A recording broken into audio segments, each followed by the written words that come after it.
and said, "Mother, what are you doing?" And well, they're sending, I have to send this money because they're going to send me a check for like $3 million. I've won. Folks, that's a scam. Just a scam.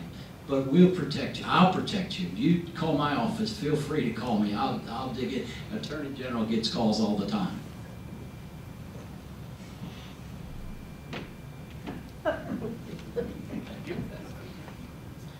This question, I believe, is directed to Delegate Long. Could you please give the details of the Section 8 bill? Well, Section 8 bill, we defeated it. Again, I have to be careful because I'm a licensed real estate broker. We can only discriminate against source of income as a licensed broker. I've said this and I've said this time again. We need to get homeowners back into our neighborhoods. Lift up our older communities. Look what's happening in Hamden. What's happening over in Butchers Hill. If you just look around down off of South Broadway, the Dollar Homes, it's all about home ownership. And that's what we need to push. And we need to make sure, one, we have to get good paying jobs back here so people can buy houses and they can be good, productive citizens.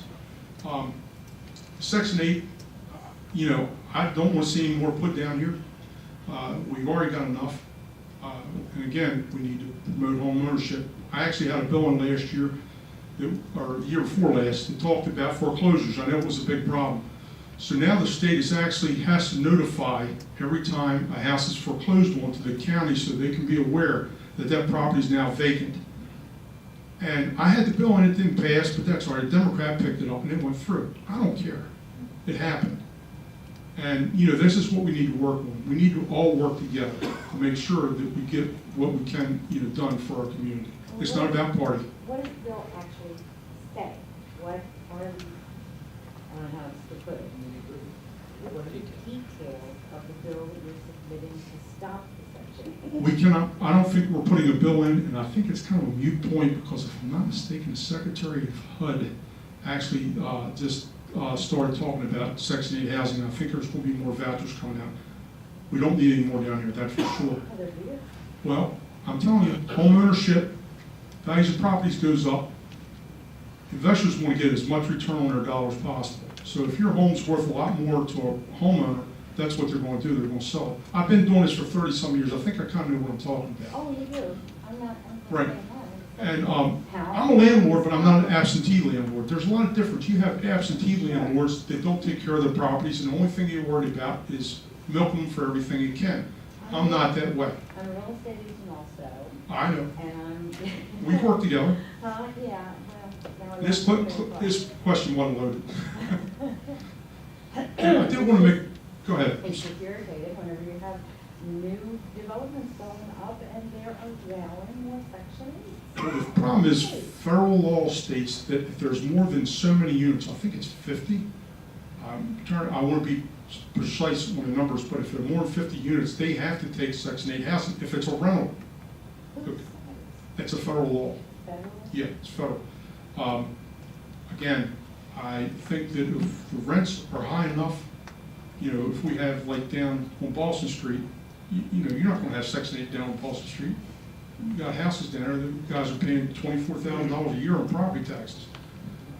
I'm just saying, we need to make sure to strengthen our older neighborhoods. That was one of the things that I ran on, and I'm still running on, and I want to make sure we can do that. We want to make sure that our older communities are supported. I love it down here. I've been down here for 35 years. With investors, they're really the issue. Right. The investors, they're out to make as much money as they can. If property values go up, they're going to sell. It's that simple. And we want to make it so convenient for homeowners to come in and buy a home and make it as easy as we possibly can. And it's not just because I want to sell them a house, which ain't bad, but. Well, they're working on that well. Right. They're working on it, good things happening so people can buy homes. Right. Well, there's a lot of programs. That's not stopping the Section 8s in any way, shape, or form. I want to say one thing. There was actually a mention of us going through the questions and going through and picking and choosing what we want to answer. That's not the truth. When I ran on transparency, and that somebody said that. And I just want to make sure that all these questions, if somebody doubts what we're dealing with up here, please take a look at it. If somebody pulls some cards out because they don't want us to deal with it, I'll tell you what, I'll be the first one taking to the mat. Anyway, Okay, I'm a community leader down in North Point Village for 10 years, and as far as the Section 8, as far as the income and all that, I have a house payment of like $700, and I got a single home with a half acre. And how these people that come out here and put Section 8 in the houses that are making money on the houses charge $1,600 a month. How many people here in this room pay $1,600?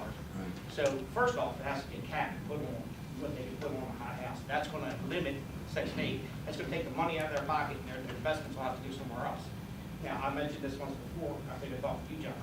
I think what we need to do for every house that's in an area has to be registered with the county government. So when it sits there vacant for 3 years, Yeah.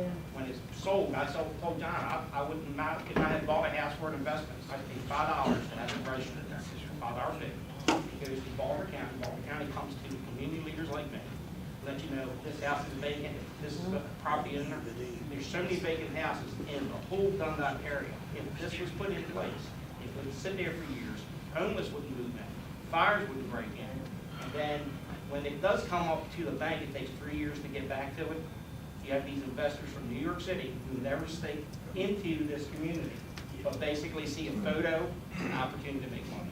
And until you put a cap on it, it's going to keep So that, there's about 4 questions, and I'm gonna answer all of them for Bob, you. let me add something real quick to this here about incentives, okay? I know there are other municipalities, okay, that literally have criterias that their councils, okay, and mayors or executives create. And then what they do is they set aside dedicated funding to incentivize the purchase of homes within those municipalities. We have a corporation here, it's a community development corporation that's been in existence for over, I think, a dozen years, okay? And I believe they were formulated because they have vast support, okay, from Baltimore County agencies, and they are currently receiving, I think, millions of dollars a year, okay, that you guys, I think, sign off and provide back to the councilman here so he can then provide it to this CDC. Now, what I'm asking is that why isn't the CDC working with this gentleman right here in his community to percentage-wise allot that money to go into his community on a percentage basis instead of them completely controlling those assets that we, the taxpayers, are funding? So I answer her, then I answer him, then I answer you. What does the bill do? The bill says if you're a property owner, you cannot decline Section 8 vouchers for payment for your home, for your payment for your property. It also, if you have a rental property, you must offer, I think it was 15% of the property available for Section 8 tenants. If you have an interest in the bill, you should really pull up the site and read the bill because it's a monstrosity. It's a total chop job.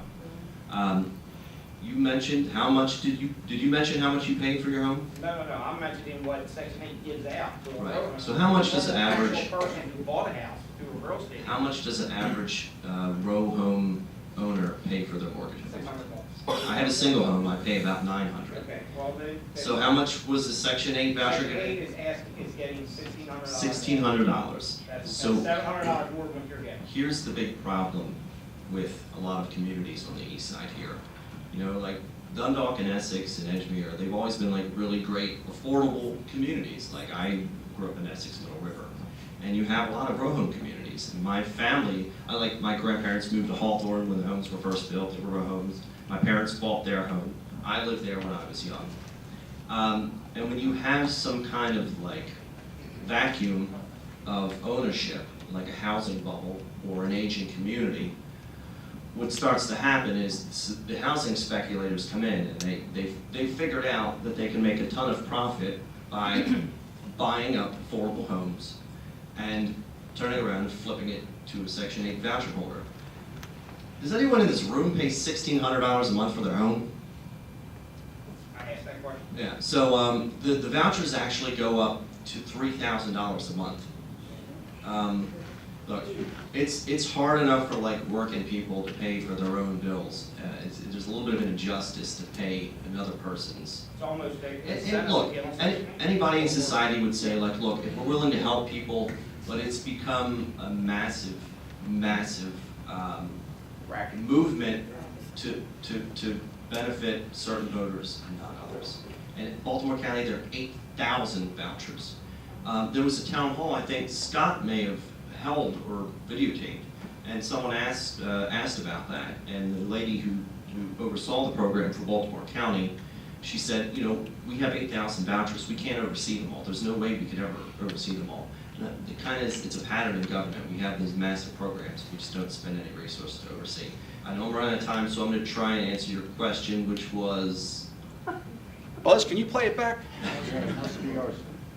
This is the The big money. point. This is Why the big, yeah, why this is is the big one point I wanted to make. CDC getting full This is- control of all of our tax Right. money when it should be a This portion is to each two community? big points. Why this happens, and this is happening in Essex currently on Joe's and Hans Corner. Developers get giant tax credits to build what's considered affordable housing. So what you have in Essex is you have a lady, her parents died, she got the home, she scooped up a couple adjacent properties, and she was the one who wanted the workforce housing. Well, this is right next to Riverdale, and if I'm not mistaken, the eminent domain of Riverdale tore that down, as well as no, I'm sorry, I'm thinking of Village of Tall Trees. They also did that. Yeah, they also did that with Riverdale, and that was the first thing she wanted to build is workforce housing because it's so massively profitable that you turn the housing in your own community into like a speculative issue where you're just hoping to cash out to the tune of 6 figures. The CDC, they did get funded. The old person who was sponsoring bills to fund them became unelected, so they found a delegate from the city who sponsored the bill. It's $12 million a year. I voted against it. I think we all voted against it. Can we work with our local CDC over here, in the shipping place, They to should have be. the monies that they're allotted to be proportionately apportioned to each community within this second That's a district? valid question, and when should that be Because asked? we are the ones giving them the money through our property taxes. Amen. One other housing question, then we have a few more questions. We recently sold a home and purchased a home, and then we come to realize that the closing costs in Maryland are one of the highest in the nation. Our realtor told us to notify our elected officials about this and ask why they want legislation to address this. Is anybody willing to do this? Sorry, say it again. Sure. How do you talk about it? When we recently sold a home and then purchased a home, we came to realize that the closing costs in Maryland are one of the highest in the nation. Our realtor told us to notify our elected officials and then ask what they work towards the legislation, and will they